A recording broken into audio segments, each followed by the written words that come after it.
Hello everyone. Today we are going to discuss the poetic devices used in the poem Keeping Quiet, written by Pablo Neruda. Let's come on to the first stanza of the poem. Now we will count to 12 and we will all keep still. For once on the face of the earth, let's not speak in any language. Let's stop for 1 second and not move our arms so much. Let's see which poetic devices have been used here. The first poetic device that has been used by the poet is assonance. Now, what is an assonance? Assonance means use of vowel sounds. And which vowel sounds have been used here in the first stanza? Now we will count to 12 and not move our arms so much. Here we can see E sound is there, O sound is there, again E sound is there, O sound is there, and again O. Again this O sound is also there. So this is what we call assonance. Repetition of vowel sounds in a particular sentence, it is called as assonance. Now the second poetic device that has been used in the poem is anaphora. What is anaphora? Two consecutive lines starting with the word let's. Here we can see it. Let's not speak in any language, and the second sentence it is also beginning with the same word, that is let's. So this is what we call anaphora. So the third poetic device that has been used by the poet is alliteration. Now what is alliteration? The repetition of a consonant sound at the start of two or more closely words. So which words have been used closely or which words have used the consonant sound? So let's see. Here we can see these two words are closely placed. Here W is the consonant sound and again it is followed by the same sound, that is W sound. So this is alliteration. One more poetic device has been used here and it is antithesis. Now antithesis means what? Antithesis means that when two contrasting ideas are in a same sentence, that is called as antithesis. But they are not in the same phrase. Now the question arises, if the same ideas they arise or they come in the same phrase, then what is it called? Then it becomes oxymoron. So oxymoron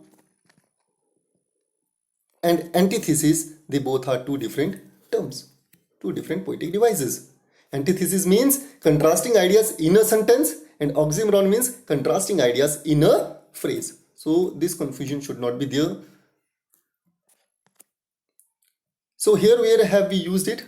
So count to 12 and we will all keep still.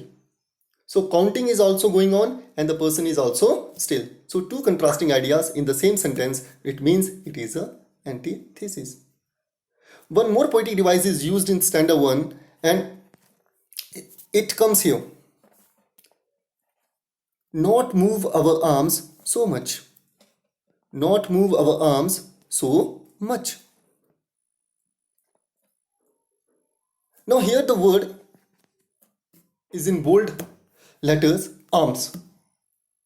Now arms means what? Arms means physical body organs, but arms also means weapons. So which poetic device is used here? We can say P-U-N, pun. Pun is used here. Pun means that a single word has two different hidden meanings, that is called as pun. So here arms means the poet is asking us not to move the body organs, that is we can say hands also, and he is also asking us not to use the weapons. Let's come on to the stanza 2. It would be an exotic moment, without rush, without engines. We would all be together in a sudden strangeness. Fishermen in the cold sea would not harm whales, and the man gathering salt would look at his hurt hands. So this is our second stanza. Let's come and see which poetic devices have been used. The first poetic device that has been used here is alliteration. And where has it been used? It is used we would. Here we can see we would. Again alliteration. Alliteration we have already discussed in the stanza 1, so I hope you all have understood it. Again W sound is being used in the sentence. Now the other poetic device that has been used is repetition. Now, what is repetition? Repetition means repetition of the words. Repetition means repetition of the words. And where have they been used? We can say without rush, without engines. So we can see without is there and again without engines is here. So this is repetition. The other poetic device that has been used is transferred epithet. Now, what is transferred epithet? Let's come on to stanza 2 first. Now, I am going to locate it where actually it has been used. Fishermen in the cold sea. Now, fishermen are the dominating people and whales are the oppressed, we can say, people. So, fishermen in the cold sea means what? That this particular sentence, the sea is not cold. Here we have two poetic devices. One, cold sea is there. It can be used as imagery or symbol also. But here, what am I talking about? I'm talking about transferred epithet. So transferred epithet means that sea is what? Sea is a noun. And cold is what? Cold is an adjective. But the actual meaning, this particular cold is not specifically used for sea. It is specifically used, it is highlighting the fishermen. The fishermen are cold. And fishermen are cold means what? That they are coldness of fishermen who do not bother about the protection of the earth. So we can understand that fishermen in the cold sea means that cold is not referred to sea, but it is actually referring the fishermen. So that is what we call transferred epithet. And we can also locate one more poetic device that we have skipped, that hurt hand, his hurt hands. His hurt hands are also there. And what does it mean, his hurt hands? Alliteration, because H sound is used again and again. And it is also a symbol also. Let's come on to the next stanza, stanza 3. Those who prepare green wars, wars with gas, wars with fire, victory with no survivors, would put on clean clothes and walk about with their brothers in the shade, doing nothing. What I want should not be confused with total inactivity. Life is what it is about. So this is our third stanza. Let's see which poetic devices have been used here. So again, a lot of alliteration has been used. Words with, again we can locate it, that words with, again W sound is used in the sentence. Clean clothes, again C sound, K sound is used here. Again assonance means we have already discussed. Victory with no survivors means what? We are here also, we are using the vowel sound O. Victory, no, survivors, would, all these are what? These are the vowel sounds. So again, it's an assonance. And as I've discussed earlier, repetition is also there. And where is it used in the stanza? We can see here. Wars with gas, wars with fire. So wars and again wars. These words are again repeated. So we can say this is repetition.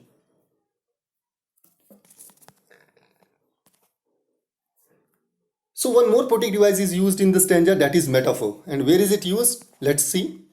Here we can easily see in the shade. In the shade.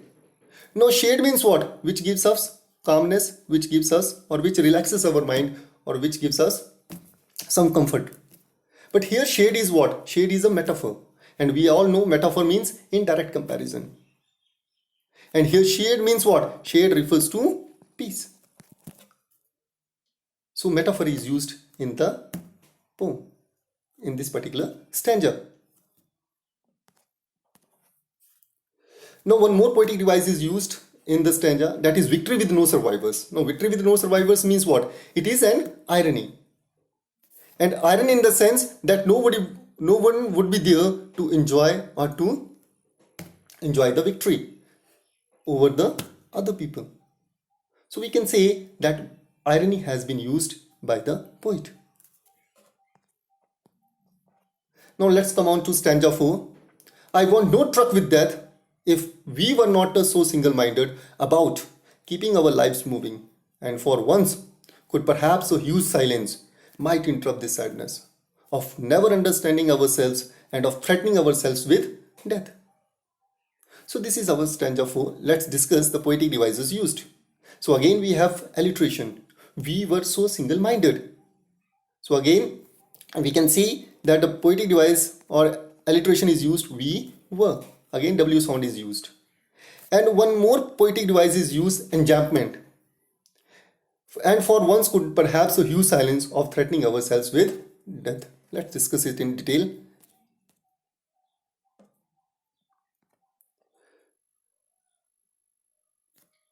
Of never understanding ourselves. So here it is, could perhaps a huge silence might interrupt the sadness. So enjambment means what? That when in a particular poem, in a particular stanza, when a sentence is there and it is an incomplete sentence and it again starts in the next sentence, that is called as enjambment. So enjambment has been used. So we can say that this particular poetic device has been used. So enjambment. Let's come on to the other poetic devices. And let's come on to the last stanza. Perhaps the earth can teach us, as when everything seems dead and later proves to be alive. Now I'll count up to 12 and you will keep quiet and I'll go. So this is our stanza 5. So which poetic device has been used here? Personification. Personification in the sense that earth can teach us. Earth has been given or earth has been assigned the role of a teacher. Now what does the teacher do? He teaches the students or he can teach other persons also. But earth is personified as a teacher here. When the earth appears to be dead or it is actually dormant or carefully preserving the seeds of life, human beings too need to keep still and quiet to reawaken their life forces to be productive. As I discussed here, I had already given an example of winter where when all the trees in the autumn season especially, when the trees shed their leaves, but again in the spring a lot of birds are there, new birds are there. So personification, and personification means that human qualities are given to the non-living things or other objects. That is what we call personification. Again antithesis is used. Antithesis we have already discussed, two contrasting ideas in a same sentence. So let's see where it has been used by the poet. See, perhaps the earth can teach us, as when everything seems dead and later proves to be alive. Here dead is also there and alive is also there. Two different, it is in a sentence, it's not a single phrase. So we can say antithesis, two contrasting ideas, two opposite ideas have been used by the poet. So as far as this particular chapter is concerned, a lot of images have been used, a lot of symbols have been used. So let's discuss those images and symbols one by one so that it would be easier for you people to understand the things. So first of all, we will come on to 12. Now 12 is what? 12 is a measure of time. It's a symbol. Okay, so 12 we can say 12 is a measure of time which has been used by. Let's come on to the next one. Stanza. Fishermen in the cold sea. Fishermen in the cold sea. Again, fishermen in the cold sea, they are again used. Cold sea can be used as an image also. It can be used as a transferred epithet, but it can also be used as a image also. So cold sea means what? That they are, that all the human beings, they are destroying or they are harming themselves by their mindless activities. So here it is there. Hurt hands, again it is a symbolic in nature.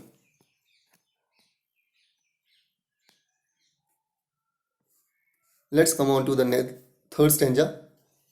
So in the third stanza, put on clean clothes.